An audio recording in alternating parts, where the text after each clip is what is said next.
Hey everybody, my name is Alex with Hake Hardware, and in this guide we are going to go over how to set up NATS as a service in Ubuntu 24.04.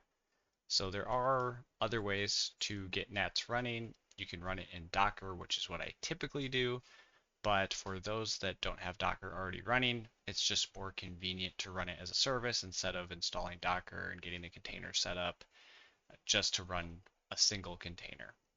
So this is pretty easy. We're just going to go through the steps in the wiki, which will be attached in the description of the video. I'm going to switch over to the terminal, but I'll just be copying and pasting commands basically.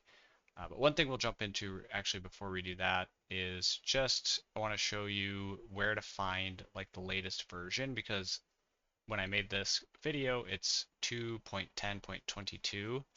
So we'll click this NATS server releases. You should look for the latest tag. So I don't want like a release candidate, which is what RC is.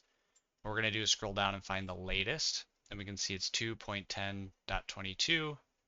And you can scroll down to the assets here, and there are a lot of assets. You're going to be looking for the ones that say Linux. So you could technically, another way to do it, I'm assuming, is you could install it via the .deb file, but we're just going to do it from the binaries here.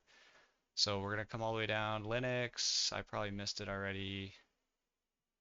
Linux AMD 64, that's what most people are going to use, but if you have like ARM or you have something else, you can go with that. And I don't want the zip, I want the tar.gz. So I'm going to copy that link. And then let's jump back to the guide, and we're just going to use wget and follow the commands here. So let's go to the terminal. All right, so the first thing we're going to do, wget, and then we'll do -p, and then the tilde slash, so our home folder, and then I'll just paste that link to download the tar.gz file. If I do ls, we can see it is now there. We're going to do tar xvf, and then you can do autocomplete. So I just type nat and then press tab and it autocompletes. And we'll just extract that. And then what we want to do is move the NATS server binary into the user local bin. So we'll do sudo move.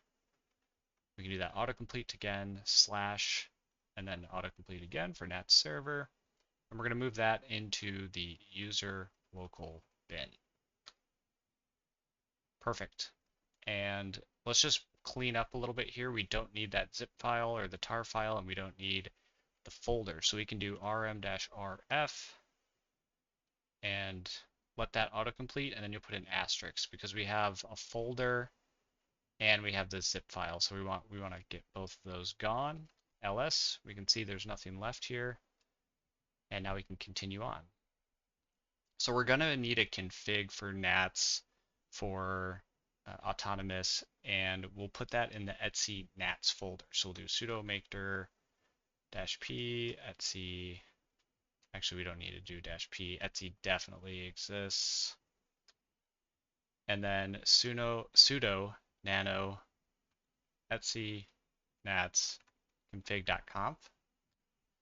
And we're just going to paste in this one setting. We just need to set max payload equals 2 megabytes. Control X, then Y, then enter to save. And now we need to create a NATS user, and this user is going to be a system account that will only be used for running the NATS service. So we're gonna, to make an account like that, the best way to do it, sudo user add, or the way I do it at least, -r for system account, -s to specify the shell, but we're gonna do bin false because we don't want the shell.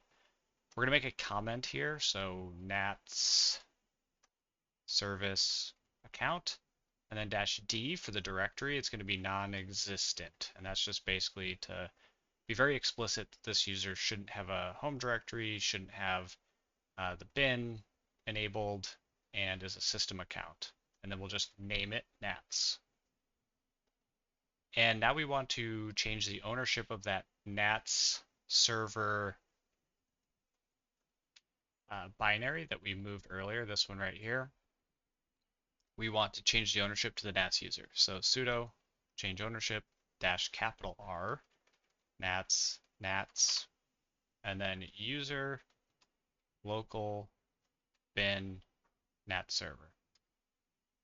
Okay, now we can create the service itself. So we'll do sudo nano etc systemd system nats.service. Yes, I think that's correct. I'm going to copy and paste in the service here, but basically you can see we're going to be starting our NATS server and we're going to pass in that config file that we created. And we're specifying the user and the group here as the NATS one that we just created. And this is got a copy paste from the NATS GitHub. They have an example service file. I don't necessarily know what these things do, but that is what they had in theirs, so I'm assuming it's good. We'll do Control X, Y, and an Enter to save the service. We need to reload the system daemon, sudo systemctl daemon reload, and then we should be able to start NATS. So everything is pretty much done. Start NATS, and then I like to just check right away, make sure it works because I'm impatient.